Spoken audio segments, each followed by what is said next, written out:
Mr. Speaker, on the first question by the member for Mwingi Central, Honorable Gideon Muliungi, MP,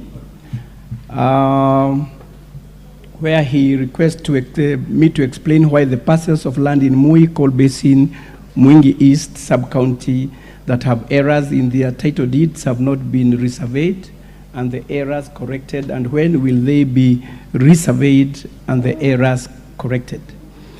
Mr. Speaker, the background information in regard to this question is that the coal basin in Mwingi covers 7 registration sections. These were registered after the process of land adjudication in accordance with the Land Adjudication Act, Cap 284 laws of Kenya. And these 7 registration sections are 1, Mutiangombe, 2, Thitha, 3, Kitise, 4, Yumbu, stroke Itiko A, 5, Ngiluni, 6, Ngoo, and 7, Kivu. We also have the date these registration sections were registered and the number of titles. Honorable Speaker, in response to this question, I would like to respond as follows. The Honorable Member of Parliament raised an earlier petition number 160/2019 in respect of errors and inconsistencies on the acreage as reflected on the title deeds. A team from the ministry visited the area from November 4th to November 17th, 2019 to assess the situation. The team confirmed that indeed there were errors that occurred during survey of the sections and publication of maps. It was resolved that surveys be carried out and the erroneous titles be recalled for corrections. Mr. Speaker, due to financial constraint, this has not been done. The ministry will prioritize to undertake the activities in the financial year 2023-2024. Honorable Speaker, in response to question 2, where we should indicate when we land in insecurity-prone areas of Mwingi East, sub-county bordering Tana River County, will be adjudicated, surveyed, and title deed issued to the residents, I would like to respond as follows. The area was declared an adjudication section named Egamba Kandolongwe on November 24th, 2016, and due to staff shortage, work commenced on April 11, 2022, and demarcation is ongoing. The adjudication process will be fast-tracked so that it is concluded in the financial years of 2023-2024 and 2024-2025.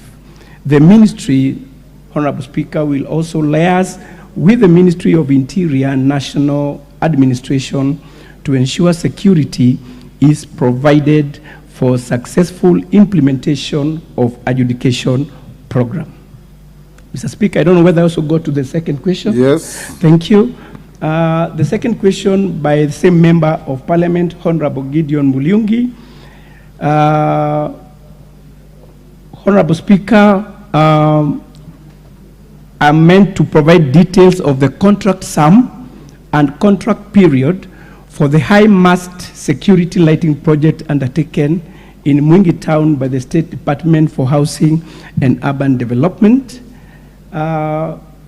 Also indicate when will the project be completed and handed over to the county government of Kitui. And then part 3, consider adding more high-mast security lights in order to cover a wider area and improve security in the town. Honorable Speaker, I wish to respond as follows. The project was awarded to MS Biomax Africa Limited of PO Box 91131-80100 Mombasa on June 3rd, 2020, with a contract sum of 18,599,150, inclusive of all taxes. The agreement between Biomax Africa Limited and the accounting officer was signed on July 29th, 2020, and the high masts were erected in the following locations in Mwingi Sub-County, Kitui County. One was in Musila Gardens, KCB, Country Bus, Kenya Power, and Probox Stage. The contract data, Mr. Speaker, was for project. The project installation was of 5 electric-powered high-mast flood lighting structures in various informal settlements in Kitui County. The contract number was as indicated there. The contractor was MS Biomax Africa Limited. The client was Ministry of Lands, Public Works, Housing and Urban Development, State Department of Housing and Urban Development, and it was from the Slum Upgrading Department. The user or beneficiary was the County Government of Kitui, and the supervisors was the Public Works, Kitui County. Contract sum was 18,599,150. Commencement date was September 3rd, 2020, and completion date was March 18th, 2021, and the work done was 100%. Honorable Speaker,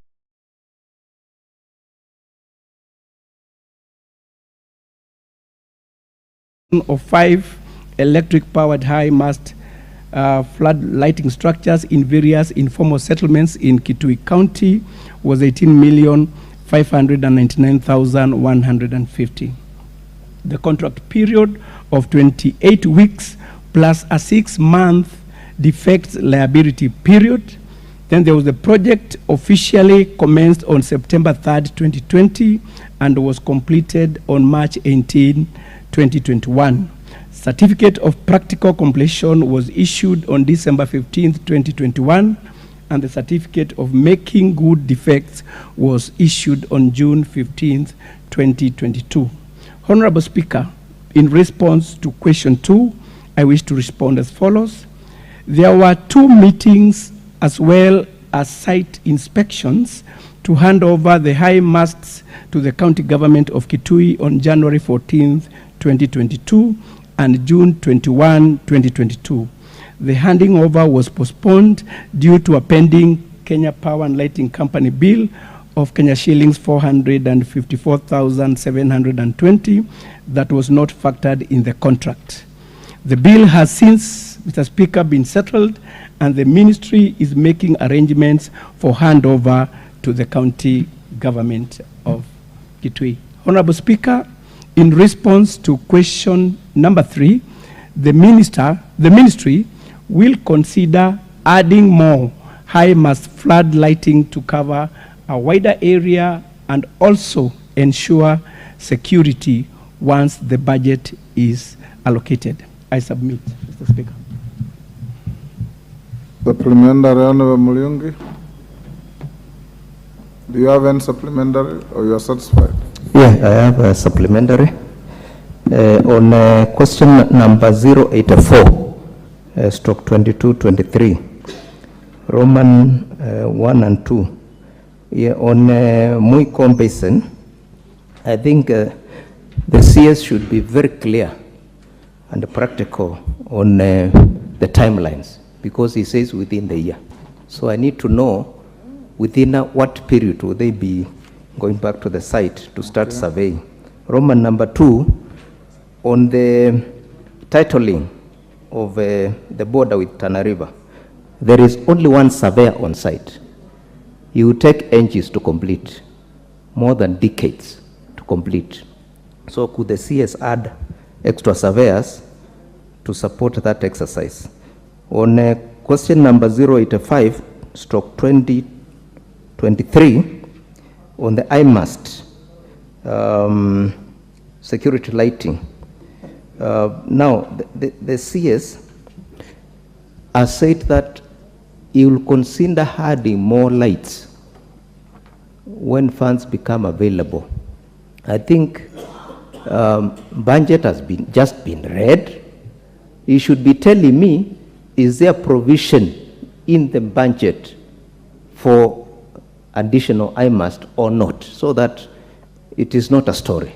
Thank you, Mr. Speaker. Thank you. Hold, Mr. Minister. I'll Omboko Milemba. Thank you, Honorable Speaker. These questions had been forwarded correctly, so I'll just ask them as they